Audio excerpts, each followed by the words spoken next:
Legal esse comentário, Lília, sobre a formação de coaching. Quer dizer, o coaching não é uma moda, então, né? Não é uma moda e para nossa turma lá, nós tivemos resultados ótimos, surpreendentes. As pessoas elevaram as expectativas e realmente foram atendidas com excelência. Tá certo. Ainda mais numa situação de crise, é muito interessante ver as pessoas tendo estímulo, autoestima também, né? Para agir, para ter ação, para ter atitude, porque afinal de contas não adianta se questão de crise. Crise sempre houve.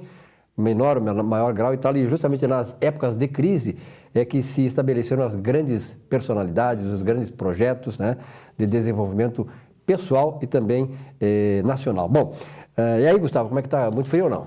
Pouquinho, né, Silvio? Pouquinho. Olha, Mas também, com essa ambiente... cabeleira minha aqui, né, é uma maravilha agora, essa época do ano. Né? O ambiente está frio na rua, mas quente na Assembleia. Quente na Assembleia. Aqui, né? Houve a cassação, né, essa semana agora houve a cassação do deputado Jardel. O que eu acho que realmente a Assembleia ela merece ser elogiada por esse trabalho, porque realmente foi um serviço que ela fez à população gaúcha, porque é uma vergonha ter um deputado usuário de droga, utilizando o próprio recurso público para consumir droga, utilizando carros da Assembleia para os deslocamentos de traficantes. Tá?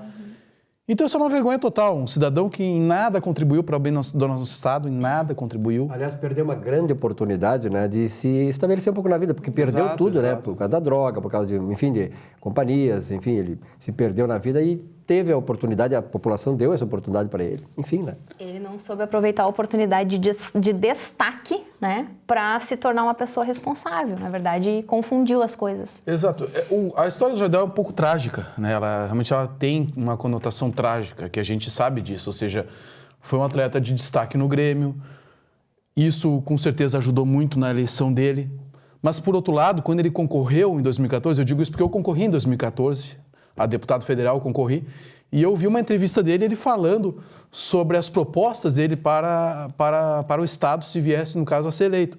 E ali já estava a comprovação de que ele não tinha a mínima capacitação para ser eleito deputado estadual do Estado. A mínima capacitação. Ele confundia atribuições do Legislativo com do Executivo, ou seja, vou abrir escolas, mas isso é competência do Executivo, não do Legislativo, que é o cargo que ele estava pleiteando.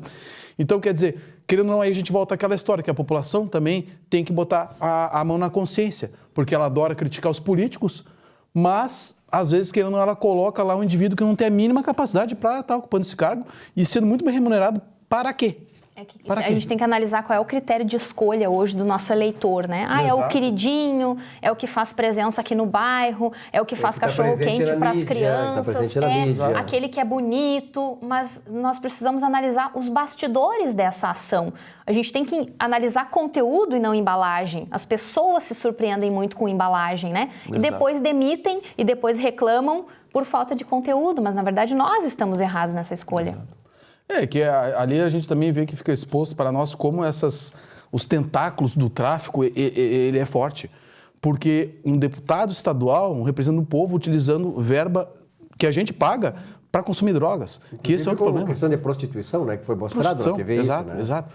Então, agora, esse ano nós temos eleições. O nosso cidadão tem que ficar muito atento em quem vai eleger e não utilizar esses critérios. O cara foi um excelente atleta, beleza, tudo bem, mas vamos deixar ele lá. No seu espaço que ele merece, que ele se destacou e tem todo o direito de ter essa veneração da torcida do Grêmio ou dos adoradores de futebol. Agora, uma coisa é a seguinte, política é coisa séria. Não existe voto de protesto e eu vou votar num jogador de futebol, etc. por ser jogador de futebol do meu time. Não é esse o critério. Se o jogador de futebol, estamos não dizendo que por causa de jogador de futebol o cara não possa ser político, pode. Nós temos um exemplo. Não deve ser critério. Não deve ser critério. O Romário, por exemplo, parece que, pelo que eu tenho ouvido falar, o Romário está surpreendendo positivamente, né? Eu só espero que agora, dizem que o Romário nessa história aí do impeachment, né, que ele está ainda... aí vê quem isso realmente é complicado, também, né? Porque às vezes nós não sabemos se ele o que ele está esperando para se definir isso aqui, né? Então eu acho que realmente... E aí a gente volta a falar do impeachment, né? Que pessoalmente eu acho que é uma coisa que tem que ser concretizada. A gente tem que virar essa página, né? Então eu acho que esse ano é um ano importante para a população se conscientizar do seu papel.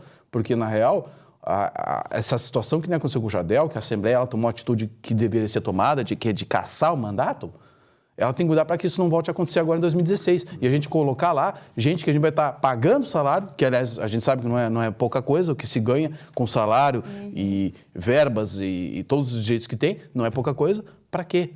Em vez de estar trabalhando a serviço da população gaúcha, está votando a favor de aumento de imposto e consumindo droga. Porque foi o que ele fez, né? Ele votou a favor do aumento de imposto para o governo Sartori. Ou seja, uma situação que o Estado está quebrado, tu aumentar imposto já é uma coisa que tu compromete o crescimento do Estado. Aliás, algo que nos conforta, pelo menos me conforta, é saber que os bastidores da Lava Jato, enfim, tudo isso está acontecendo, né? Não ficou no anonimato, não ficou para segundo plano, então isso é um bom sinal de que o Brasil tem jeito, sim, né? Acredito que, enfim, nós tivemos alguns decretos de prisão essa semana, de pessoas bem representativas, então isso é sinal de que realmente as coisas estão acontecendo. Muitas pessoas até não aprendem a lição, né? Por exemplo, Fernando Collor de Mello. Quer dizer, foi cassado por tudo que... Até fez muito menos do que o PT fez, né? Mas, de qualquer maneira, foi cassado por improbidade administrativa, por, enfim, aquela roubalheira toda lá que houve. E não aprendeu. Quer dizer, também estava envolvido nesse... E está muito profundamente envolvido também. Quer dizer, foi eleito e não aprendeu a lição. É preciso... eu acredito que nós estamos numa ressignificação da própria cultura, da dinâmica brasileira, enfim. Então, no momento em que essas histórias se repetem, e o que tem que ser feito passa a ser feito, a gente muda a cultura, o ciclo se renova, se oxigena.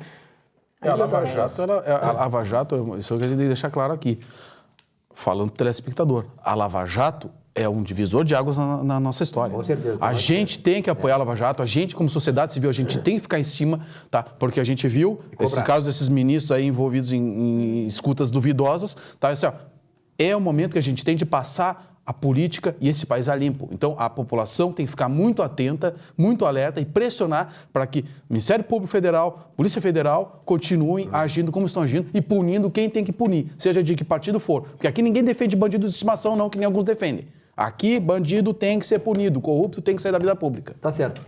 Rapidinho, já voltamos a falar sobre aposentadorias e aposentados.